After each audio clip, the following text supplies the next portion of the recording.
அனைவருக்கும் வணக்கம். நான் ஜோதிடர் தமிழரசன் பேசுகிறேன். இந்த சேனல் ஃபஸ்ட் டைம் பார்க்குறவங்களா இருந்தீங்கன்னா சப்ஸ்கிரைப் பண்ணிக்கோங்க, பெல் பட்டனை கிளிக் பண்ணிக்கோங்க, ஆளுங்கிற ஆப்ஷன் இருக்கும் அதையும் செலக்ட் பண்ணிக்கோங்க. அப்போ தான் நாங்கள் போடுற வீடியோஸ் எல்லாமே உங்களுக்கு நோட்டிஃபிகேஷன் வரும். இன்றைக்கி நம்ம இந்த வீடியோவில் எதை பற்றி பார்க்க போகிறோன்னா, மேஷராசி, அதாவது இந்த 2026ஆம் ஆண்டு மேஷராசிக்காரங்களுக்கு உங்களுக்கு யார் யார் வந்து உதவி செய்வாங்க, இல்லை யார் வந்து உங்களுக்கு முதுகில் குத்துவாங்க, உங்களுக்கு உதவி செய்வாங்க யார் யார், உங்களுக்கு நம்பிக்கை துரோகம் செய்கிறவங்க எந்த ராசிக்காரங்கன்னு நம்ம இந்த வீடியோவில் தெளிவாக பார்க்க போகிறோம். பொதுவாகவே மேஷராசிங்கிறது முதல் ராசிங்க. அதாவது 12 ராசியில் காலபுருஷ தத்துவப்படி முதல் ராசி மேஷராசி. உங்கள் ராசி அதிபதி ராசிநாதன் செவ்வாய். மேஷராசிக்காரங்களே ஒரு துடிப்பானவர்களாக இருப்பாங்க, பிடிவாத குணம் கொண்டவங்களா, கோவக்காரங்களா, வைராக மிக்கவங்களா, தன்மானத்தை விட்டு கொடுக்காதவங்களா இருக்கிறவங்க தான் இந்த மேஷராசிக்காரங்க. அப்படியே ஃபயர் மாதிரி இருப்பாங்க. கோவம் வந்து அந்த அளவுக்கு கோவம் வரும். ரத்த பந்தம், ரத்த பாசம் விரும்புகிறவங்க தான் அந்த மேஷராசிக்காரங்க. ஏன்னா ஒரு சில ராசியெல்லாம் சொந்தக்காரங்களாம் வேண்டாம்னு நினைப்பாங்க. மேஷராசிக்காரங்க வந்து சொந்த பந்தங்களோட பழகணும், ரத்த உறவினர்களோட, ரத்த சொந்தங்களோட பழகணும்னு நினைக்கிறவங்க மேஷராசிக்காரங்க. ஏன்னா ரத்தக்காரகன் செவ்வாய். அப்போ அந்த குணம் கண்டிப்பாக மேஷராசிக்காரங்கள்ட்ட இருக்கும். என்னதான் பிடிவாதம், கோபம் இதெல்லாம் இருந்தால் கூட கொஞ்சம் நல்லவங்களாக இருப்பாங்க. இலகிய மனசு, அதாவது அவசரப்படுவாங்க, டக்கு டக்கு டக்குன்னு கோபம் வரும், எதாக இருந்தாலும் டக்குன்னு முடிச்சிடணும், வேகமாக முடிச்சிடணும்னு நினைப்பாங்க. இருந்தாலும் பண்ணதுக்கப்புறம் ஏன்டா இப்படி பண்ண அப்படிங்கிற மாதிரி நினைக்கக்கூடிய இந்த குணம், அந்த மனம் படைச்சவங்க தான் மேஷராசிக்காரங்க. இலகிய மனமும் உங்கள்கிட்ட சில விஷயங்கள்லாம் நல்ல குணமும் இருக்கும். இப்போ இந்த வருஷம் 2026ஆம் ஆண்டு உங்களுக்கு எப்படி இருக்குன்னு பார்க்க போகிறோம். ஏன்னா ஏகப்பட்ட கஷ்டங்களை 2025 நிறைய வாழ்க்கையில் உங்களுக்கு நிறைய அனுபவத்தை கொடுத்துருக்கோம், நிறைய பாடத்தை கற்றுக் கொடுத்துருக்கோம். ஏன்னா உங்களுக்கு 12ஆம் இடத்துல சனி இருந்து விரைய சனி, ஏகப்பட்ட விரயங்கள், கையில் பணம் இல்லாமல், காசு இல்லாமல், குடும்ப பிரச்சனையோட, மன உளைச்சலோட, டிப்ரெஷனோட, ஸ்ட்ரெஸ்ஸோட வாழ்ந்துட்டுருக்காங்க மேஷராசிக்காரங்க. இதுதான் உண்மை, சரிங்களா? ஏன்னா 7.5 சனி வந்தாலே ஒரு மனுஷனை போட்டு அப்படி சும்மா உலுக்கி எடுக்கும், சும்மா ஆட்டி படைக்கும்.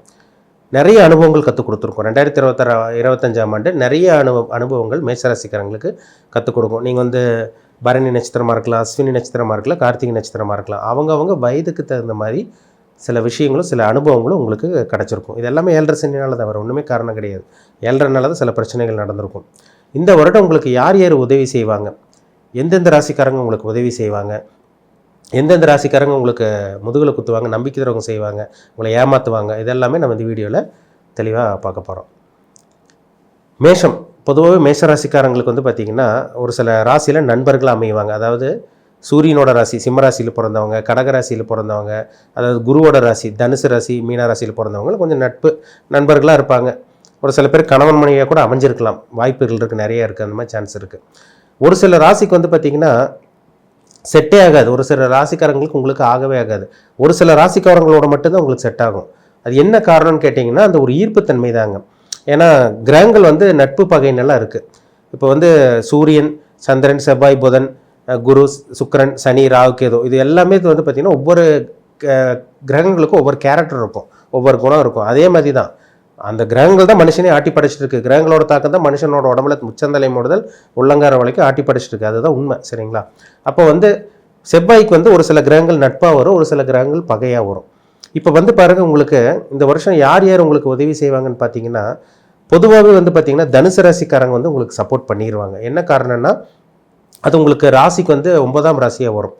அதாவது 7ஆம் இடங்கிறது உங்களோட ஆப்போசிட் பர்சன், சரிங்களா? அந்த 7ஆம் இடத்துக்கு 3ஆம் இடங்கிறது 9ஆம் இடமாக வரும். பொதுவாகவே 3ஆம் இடங்கிறது கையை குறிக்கிறது, 1ஆம் இடங்கிறது தலையை குறிக்கிறது, 2ஆம் இடம் முகம், 3ஆம் இடம் கையை குறிக்கிறது, 4ஆம் இடம் மார்பு, அப்படியே போகும். ஒவ்வொரு வரிசையாக இந்த உடல் அமைப்பு வச்சு சொல்லலாம், சரிங்களா?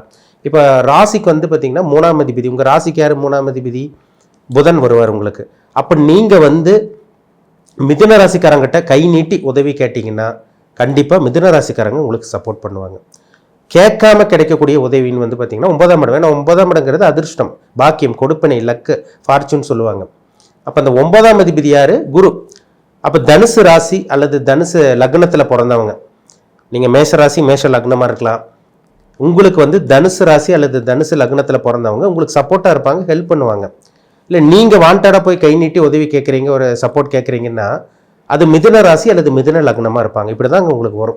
இந்த வருஷம் அப்படி தான் உங்களுக்கு வரும். நிறைய கஷ்டத்தில் இருக்கீங்க, நிறைய கடன் தொல்லையில் இருக்கீங்க, ஆனால் ஏதோ ஒரு சப்போர்ட் கேட்குறீங்க, யாரும் உதவி பண்ணுறது கிடையாது. உங்களுக்கு நிறைய அசிங்கமானப்பட்டாச்சு, கேவலப்பட்டாச்சு, குடும்பத்தில் பிரச்சனை, வீட்டில் சந்தோஷம் இல்லை, மனசில் நிம்மதி கிடையாது, நிறைய விரைய செலவு பார்த்துட்டீங்க, மருத்துவ செலவு உச்சக்கட்டமாக போயிட்டுருக்கு. ஒரு சில பேர்த்துக்கு ஹாஸ்பிட்டலைசேஷன், ஊசி, மருந்து, மாத்திரை, ஆப்ரேஷன் அது இது மாத்திரை, மருந்து எல்லாம் அப்படி தான் உங்கள் வாழ்க்கை போயிட்டுருக்கு. சரிங்களா?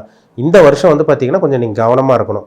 நீங்கள் மிதன ராசி அல்லது மிதன லக்னக்காரங்கிட்ட நீங்கள் வந்து கை நீட்டி உதவி கேட்டிங்கன்னா சப்போர்ட் பண்ணிடுவாங்க. இல்லை உங்கள் ஃப்ரெண்ட் இருக்காங்க, ஒரு ஃப்ரெண்டாக இருக்காங்க, ஒரு வெல்விஷராக இருக்காங்க, இல்லை சொந்தக்காரங்களாக இருக்காங்க, யாரோ உங்கள் ரிலேஷனாக இருக்காங்கன்னு வச்சுக்கோங்களேன். அவங்க வந்து தனுசு ராசி இல்லை தனுசு லக்னமாக இருந்தாங்கன்னா நீங்கள் உங்கள் கஷ்டத்தை அப்படி சொன்னீங்கன்னா போதும், நீங்கள் உதவி கூட கேட்க தேவையில்லை. கஷ்டத்தை சொன்னால் ஆட்டோமேட்டிக்காக வாண்டடாக வந்து தேடி வந்து உங்களுக்கு உதவி செய்வாங்க தனுசு ராசி இல்லை தனுசு லக்னக்காரங்க. சரிங்களா?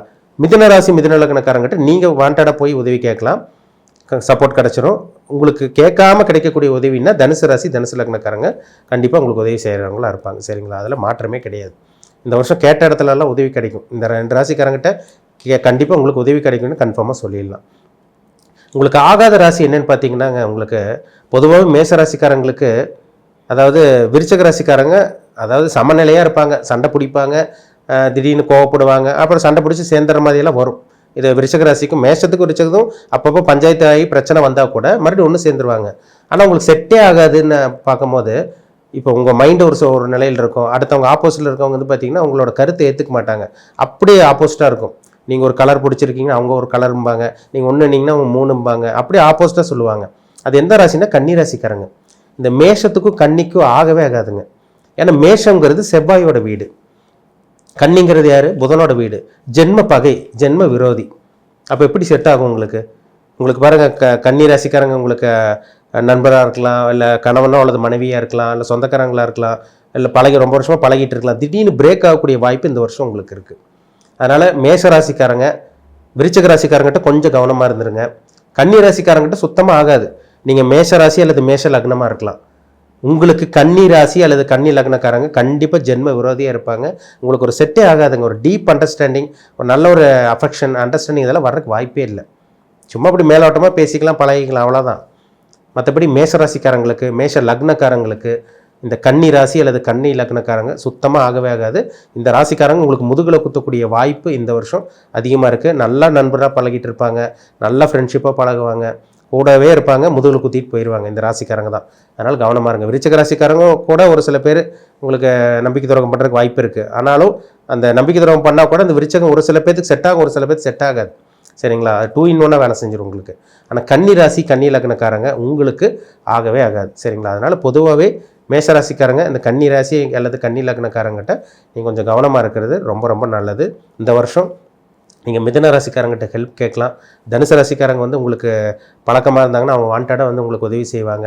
கன்னி ராசிக்காரங்கிட்ட மட்டும் கொஞ்சம் கவனமாக இருங்க மேஷ ராசிக்காரங்க. சரிங்களா? ஏன்னா 7.5 சனி போயிட்டுருக்கு, நிறைய கஷ்டத்தில் இருக்கீங்க, பணப்பிரச்சனை இருக்கும், குடும்ப பிரச்சனை இருக்கும், மனசில் நிம்மதி இருக்காது. 12ஆம் இடமான விரை ஸ்தானத்தில் சனி இருக்கிறதுனால கண்டிப்பாக தூக்கத்துக்கு எடுத்துரும். நேரங்கட்ட நேரத்துக்கு தூங்குறது, இல்லை தூங்கி வந்து கெட்ட கெட்ட கனவாக வந்து திடீர்னு எந்திரிக்கிறது, இதெல்லாமே வரும் மேஷராசிக்காரங்களுக்கு. ஏன்னா 12ஆம் இடத்துல சனி இருக்கார், விரை சனி. கர்ம அமைப்புப்படி 12ல் சனி இருந்தாலே விரயத்தை கொடுக்கும், தேவையில்லாத விரயங்களை கொடுக்கும், தூக்கத்தை கெடுக்கும், மனசில் நிம்மதிக்கு இருக்காது.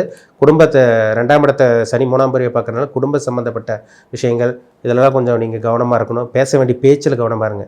என்ன பேசுகிறீங்க, ஏது பேசுகிறீங்க யோசிச்சு முடிவெடுங்க. ஏன்னா பாகிஸ்தானத்தை சனி பார்க்கறதுனால தேவையில்லாமல் பேசிட்டு அப்புறம் ஏன்டா அப்படி பேசணுங்கிற மாதிரி ஃபீல் பண்ணக்கூடிய சூழ்நிலை கண்டிப்பாக மேஷராசிக்காரங்களுக்கு இந்த வருஷம் வரும். கவனமாக இருங்க. ஏன்னா 2025 சில பிரச்சனைகள் வந்திருக்கும், 26 சில பிரச்சனைகள் வரும். கவனமாக இருக்கிறது ரொம்ப ரொம்ப அவசியம். சரிங்களா? மெடிடேஷன், தியானம், யோகா, இறை வழிபாடு இதெல்லாம் செஞ்சிங்கன்னா ஓரளவுக்கு கொஞ்சம் அப்படியே மைண்டு கொஞ்சம் கண்ட்ரோல் ஆகும். முழுமையாக 7.5 சனிலேருந்து வெளிவர முடியலனாலும் ஓரளவுக்கு கண்ட்ரோல் பண்ணிக்கலாம். சரிங்களா? உங்கள் பிறப்பு ஜாதகத்தில் நல்ல தசாபுத்தியா இல்லை கெட்ட தசாபுத்தியா? நல்ல தசாபுத்தி போயிட்டு இருக்கவங்களுக்கு ஒரு 100ல் ஒரு 5 பேர் தப்பிப்பாங்க. சரிங்களா? மேக்ஸிமம் 95% வந்து 7.5 சனியோட தாக்கத்தில் கெட்ட விஷயங்கள் தான் நடந்துகிட்டு இருக்குது. உங்கள் பிறப்பு ஜாதகத்தில் என்ன தசாபுத்தி போயிட்டுருக்குன்னு தெளிவாக உங்கள் ஜாதகத்தை பார்த்து தெரிஞ்சுக்குங்க. அப்போ தான் நீங்கள் என்ன பண்ணலாம் என்ன பண்ணக்கூடாதுன்னு உங்களுக்கே ஒரு தெளிவான ஒரு நல்ல ஒரு ஐடியா உங்களுக்கு கிடைக்கும். மீண்டும் அடுத்த பதிவில் சந்திக்கும் வரை உங்களிடமிருந்து விடைபெறுவது உங்கள் சோதரர் தமிழரசன். இந்த சேனல் பிடிச்சிருந்தா உங்கள் நண்பருக்கு ஒருவனுக்கு ஷேர் பண்ணுங்கள், லைக் பண்ணுங்கள், சப்ஸ்கிரைப் பண்ணுங்கள், பெல் பட்டனை கிளிக் பண்ணிக்கோங்க, ஆளுங்கிற ஆப்ஷன் இருக்கும், அதையும் செலக்ட் பண்ணிக்கோங்க. அப்போ தான் நாங்கள் போடுற வீடியோஸ் எல்லாமே உங்களுக்கு நோட்டிஃபிகேஷன் வரும். நன்றி.